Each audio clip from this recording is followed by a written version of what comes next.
샬롬, 주님의 이름으로 평안을 전합니다. 오늘 하루도 목표와 목적을 향하여 다른 일 잘 하시는 하루가 되시기를 바랍니다.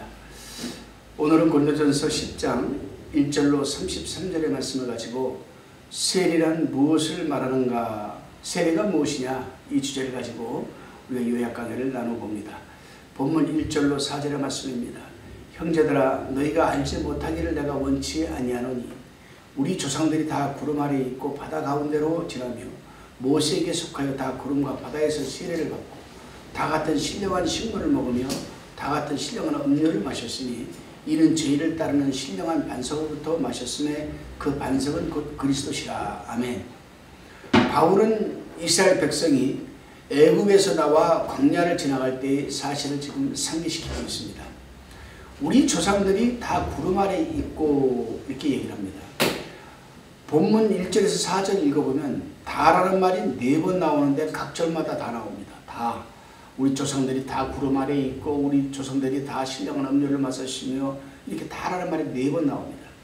이것은 이스라엘 백성이 다 같이 애굽에서 나왔고 다 같이 하나님의 이적으로 신령한 은혜에 참여했지만 다 가나안에 들어간 것이 아니라는 것을 지금 강조해서 말하는 겁니다. 강조해서. 다 똑같이 마시고 먹고 다 같이 했는데 이걸 강조하기 위해서 지금 말씀하시는 거예요. 구름 아래라고 하였습니다. 본문에서 구름 아래라고 하는 것은 3가지 의미를 부여합니다. 첫째는 하나님의 보호를 가리킵니다. 낮에는 사막의 뜨거운 태양열을 구름으로 덮어 시원하게 해주셨습니다. 두 번째로는 하나님이 함께하는 것을 가리킵니다. 동행하는 것을 가리키죠. 하나님은 이스라엘 백성과 함께 동행하면서 인도해 주셨습니다. 세 번째는 이스라엘 백성을 연단시키는 것을 가리킵니다.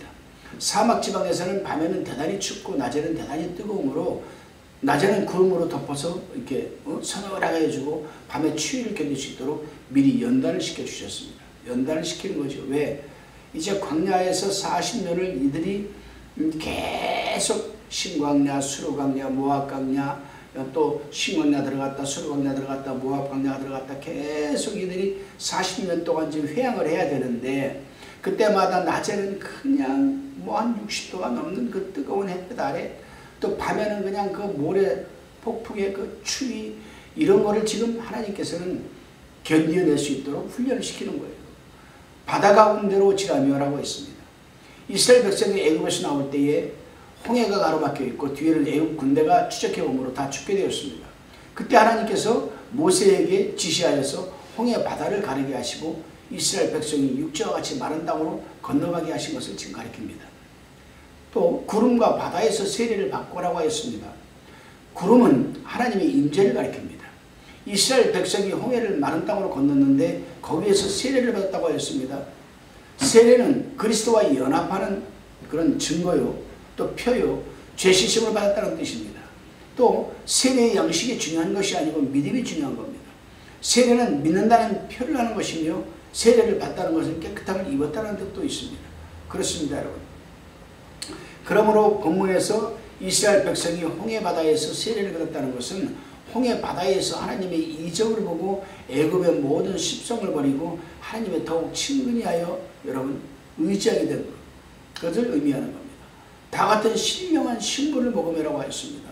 이스라엘 백성이 광야에서 하나님이 주시는 만나를 먹었습니다. 만나는 하늘에서 내려온 떡인데 이것은 예수 그리스도를 상징한다라고 요한복음 6장 31절 33절에 기록되어 있습니다. 다 같은 신령한 음료를 마셨으니 이는 죄를 따르는 신령한 반석으로부터 마셨음에 그 반석은 곧 그리스도시다라고 하였습니다. 이스라엘 백성이 광야에서 목말라 죽게 된 때에 반석에서 나온 물이 새겨준 것처럼 신령한 음료를 마시야 영원히 산다는 것을 지금 교훈하는 겁니다. 이스라엘 백성이 광야 르비딤과 가데스 반석에서 나온 물을 마셨는데 그 반석들은 그리스도를 상징하는 것이라고 지금 말씀하시는 거예요.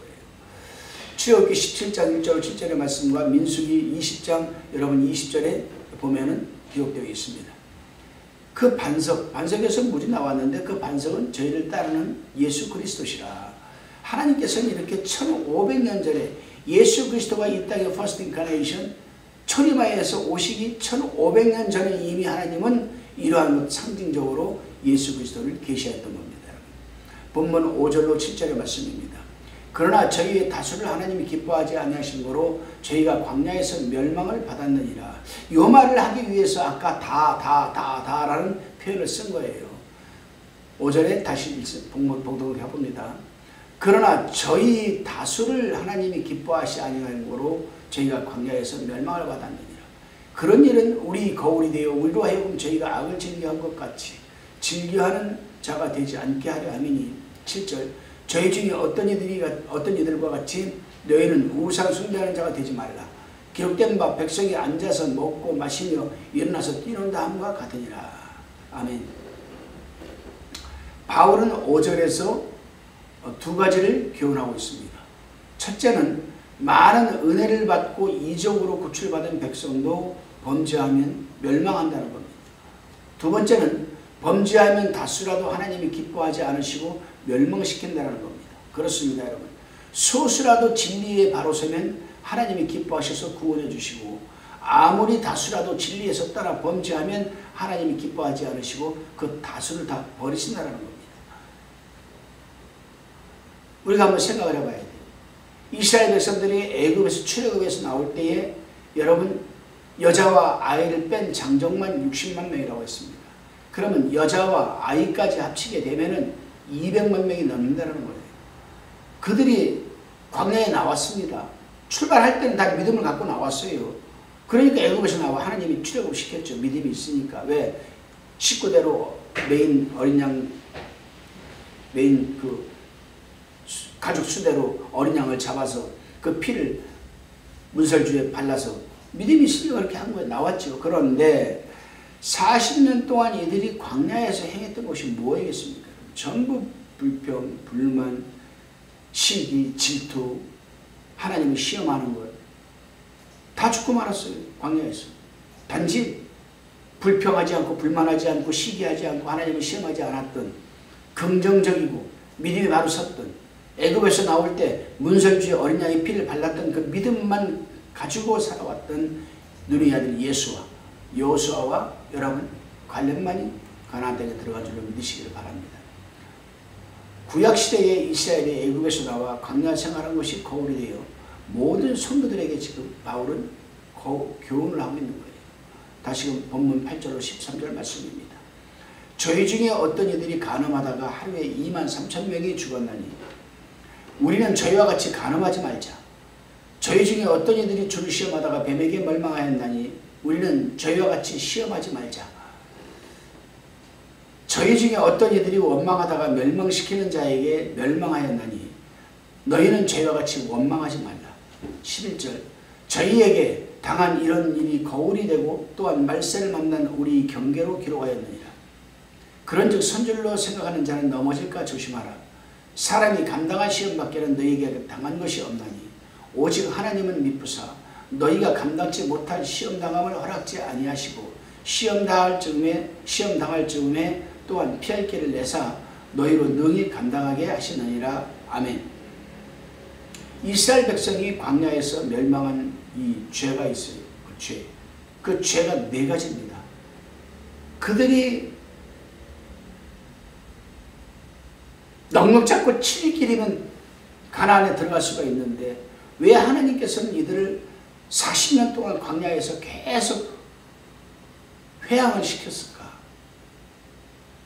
세속적인 말로 하면 뺑뺑이라고 하죠. 뺑뺑이. 모압 광야 들어가서 끝날만 하면 다시 신광야로 들어가게 만들고, 신광야 들어가서 이제 신광야 끝날만 하면 다시 수르 광야로 다시 보내고. 왜 그렇게 했을까? 결국엔 거기서 그들이 그 광야에서 생명을 다 죽게 만들어서 하나님 방치시키셨어요. 근데 그 죄가 있어요. 죄가. 그렇게 된 죄가 네 가지입니다. 첫째가 우상숭배죄입니다. 7절에서 말한 대로 우상숭배죄. 출애굽기 32장 4절 25절 28절 참고하시기 바랍니다. 둘째, 간음한 죄입니다. 8절에 기록되어 있죠. 이 죄로 하루에 2만 3천 명이 죽었습니다. 민수기 25장 8절 9절에서는 가나마다 죽은 자가 2만 4천 명이라고 했으나 본문에서는 2만 3천 명이라고 했습니다. 본문의 2만 3천 명은 하루 동안에 죽은 자고 민수기에서 2만 4천 명, 1,000명이 더 많은 것은 그 다음 날에 죽은 사람까지 합한 숫자입니다. 세 번째로 주를 시험한 죄입니다. 이 죄가 아주 무서운 죄예요. 구절. 이 세 가지 죄가, 네 가지 죄가 다 무서운 거지만 민수기 25장, 민수기 21장 5절로 9절에 보면요. 거기 있는 말씀을 가르쳐 한 말인데, 이 바울이 민수기 21장 5절에서 9절 말씀을 지금 인용해서 하는 말인데, 이스라엘 백성이 광야에서 박한 음식으로 인하여 하나님을 원망하였습니다. 이 원망은 하나님을 불신하고 그 약속을 의심한 데서 나온 말이므로 하나님을 시험한 거죠. 그래서 시편에 보게 되면 뭐라고 되어 있냐면 이렇게 되어 있습니다. 나 이스라엘의 거룩한 여호와, 너희가 광야에서 3번씩이나 나를 격동시켰다. 격동시켰다. 격동시켰다는 말은 뭡니까? 하나님의 능력을 테스트했다는 말입니다. 테스트했다는 말. 네 번째로 원망한 죄입니다. 10절에 기록되어 있죠. 하나님께서는 모세와 아론을 세워서 하나님의 일을 하게 하였습니다. 그런데 이스라엘 백성이 그들을 원망하였습니다. 이것은 하나님을 원망한 것이죠. 왜? 하나님이 모세와 아론을 대리인으로 세웠기 때문에. 그러니까 모세와 아론에게 원망한 것은 곧 하나님에게 하는 겁니다. 여러분, 여기서 말씀드릴게요. 여러분들 조심하셔야 됩니다. 신앙생활하면서. 성도들이 주의 종, 목사들 갖다가 아주 우습게 알고 주의 종, 목사들 갖다가 여러분 원망하고 불평하고 시기하고 질투하고 모함하고, 이거 굉장히 무서운 죄예요. 목사는 하나님이 세웠으므로 하나님이 다스립니다. 목사가 죄를 짓고 목사가 잘못이 있으면 하나님은 어떠한 방법으로든 하나님이 그 목사, 종을 치리하십니다. 권정하세요. 그러나 성도가 하면 안 됩니다. 그렇게 되면 하나님께서 그 성도를 아주 징계를 하십니다. 굉장히 조심하셔야 됩니다. 이스라엘 백성이 광야 생활을 신약시대의 거울로 삼아 성도를 교훈하기 위해서 지금 기록하고 하였습니다. 그러므로 누구나 손줄로 생각하는 자는 벌써 넘어지기 시작한 자입니다. 그러므로 성도는 손줄로 생각하면 넘어질까 조심해야 합니다. 본문 14절로 18절의 말씀입니다. 그런즉 내 사랑하는 자들아, 우상 숭배하는 일을 피하라. 나는 지혜 있는 자들에게 말함과 같이 하노니 너희는 내 이르는 말을 스스로 판단하라. 우리가 축복하는 바 축복의 잔은 그리스도의 피에 참여함이 아니며 우리가 떼는 떡은 그리스도의 몸에 참여함이 아니냐. 떡이 하나요 많은 우리가 한 몸이니 이는 우리가 다 한 떡에 참여함이라. 육신을 따라하는 이스라엘을 보라. 제물을 먹는 자들이 제단에 참여하는 자들이 아니냐. 하나님의 특별한 역사로 애굽에서 구원받은 이스라엘 백성들도 우상 숭배를 하다가 멸망하였으니 우리는 우상 숭배를 멀리하라고 합니다. 바울은 고린도 교회 성도들에게 억지로 강요하지 않고 그들이 지혜에 맡겨서 판단하려고 하였습니다. 그들은 이미 복음을 믿고 신령한 지혜가 있었으므로 바울이 말이 진리인지 아닌지 분별할 수가 있었기 때문입니다. 바울은 우상 숭배 이야기를 하면서 성찬 예식에 참여하는 것을 비유로 말을 합니다. 성찬 예식에 참여하는 자는 그리스도의 살과 피에 참여하는 것으로 그리스도와 연합하여 한 몸을 이룬 것 같이 우상의 제물을 먹고 마시는 것도 그 제사에 동참하는 것이며 귀신과 연합하는 것이 되고 마는 겁니다. 육신을 따라난 이스라엘이란 신령한 이스라엘과 대조되는 혈통적 유다 백성을 가리킵니다. 옛날 이스라엘 백성이 신령한 이스라엘 생활을 하지 못하고 우상의 제물을 먹기도 하고 우상의 제단에 참여하기도 하였습니다. 바울은 지금 그때의 일을 지금 상기시키고 있는 겁니다. 다시 본문 19절로 22절입니다. 그런즉 내가 무엇을 말하느냐? 우상의 제물은 무엇이며 우상은 무엇이라고 하느냐?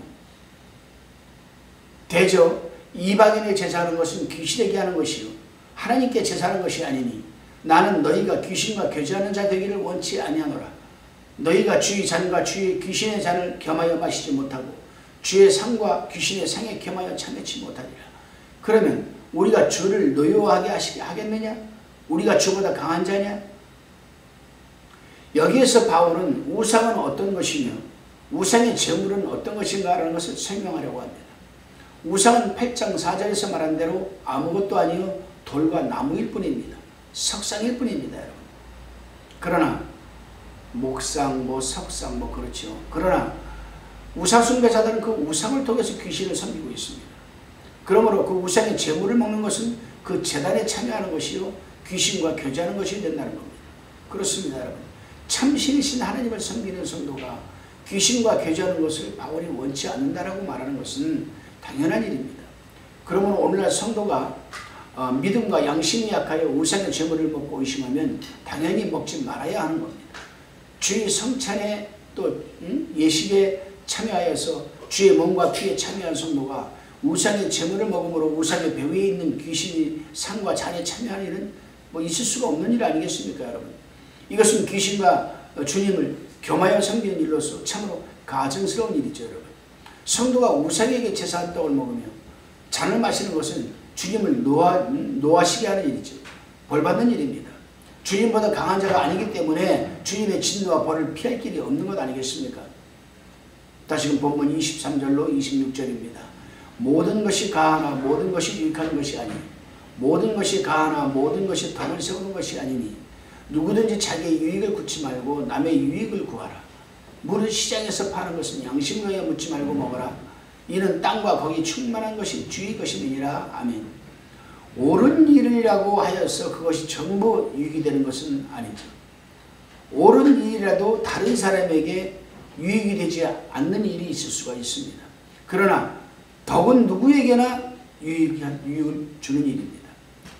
자신이 생각하기를 옳은 일이라도 남에게 유익이 되지 않으면 하지 말아야 합니다. 그렇습니다. 자기 유익을 구하는 사람은 이기주의자입니다. 성도는 누구든지 자기 유익을 구하지 말고 남의 유익을 구하는 생활을 해야 하는 겁니다. 본문 30절로 33절에 봅니다. 만일 내가 감사함으로 참여하면 어찌하여 내가 감사하다는 것에 대하여 비방을 받으리요. 그런즉 너희가 먹든지 마시든지 무엇을 하든지 다 하나님의 영광을 위하여 하라. 유대인에게나 헬라인에게나 하나님의 교회에나 거치는 자가 되지 말고 나와 같이 모든 일에 모든 사람을 기쁘게 하여 나의 유익을 구치 아니하고 많은 사람의 유익을 구하여 저희로 구원을 얻게 하라. 아멘. 내가 감사함으로 하는 일이라도 다른 사람의 비방을 받게 될 경우에는 하지 말아야 됩니다. 나는 내가 감사한 마음으로 해요, 일을. 그런데 그 하는 일을 다른 사람이 비방을 한다면 하지 말아야 되지 않겠습니까? 그러나 그것이 구원과 관계된 진리 문제일 경우에는 어떤 비방과 핍박이 오더라도 양보하지 말고 결사적으로 끝까지 해야 합니다. 내가 사적인 일을 하다가 비방을 받으면 하지 말아야 되겠지만 내가 구원과 관계된 복음과 관계된 말씀과 관계된 생명과 관계된 천국과 관계된 영생과 관계된 일을 할 때에 어떤 비방과 핍박이 온다면 그것은 절대로 양보하지 말고 끝까지 결사적으로 싸워서라도 해야 합니다. 그렇습니다, 여러분. 진리를 양보하여 타협주의로 나가려고 하면 안 되지만 죄가 되지 않는 문제에 관해서는 모든 사람의 의견을 존중하여서 거치는 일이 없도록 피차 양보하고 낮아지고 화합하여 섬기는 삶을 살아야 합니다. 이것이 바로 합력하여 선을 이루어가는 과정입니다. 여러분. 바울은 모든 일에 다른 사람을 기쁘게 하며 다른 사람에게 유익을 주도록 하고 또 한 영혼이라도 구원을 얻게 하려고 힘을 썼습니다. 그러나 진리인 문제에 있어서만큼은 일시라도 사도 바울은 양보하지 않고 강하게 세워나갔습니다.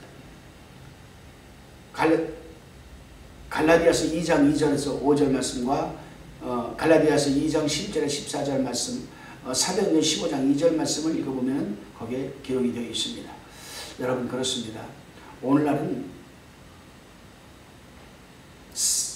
사단이 아주 교묘하고 아주 강박한 그런 계획을 가지고 믿는 자들을 현혹하고 유혹하고 무너뜨리게 하고 하나님에게서 떠나게 하려고 아주 발악을 하고 있는 그런 시대입니다. 마지막에 때가 가까웠기 때문에. 그렇기 때문에 우리는 절대로 다른 것은 몰라도 진리 문제에서만큼은 절대로 양보하면 안 됩니다. 여러분. 기도하시겠습니다. 주님, 부족한 우리를 불러서 하나님의 일꾼으로 세워주시며 감사드립니다. 사도 바울이 그랬던 것처럼 우리 또한 내 생각이 옳을지라도 그것이 남에게 유익이 되지 않는다면 어떤 언행도 하지 않게 하옵소서. 무엇을 먹거나 마시거나 어떤 일을 할지라도 남에게 유익이 되는 삶을 살게 하옵소서. 그리고 남에게 유익이 되지 않는 삶을 하지 말게 하여 주옵소서. 감사드리오며 예수님의 이름으로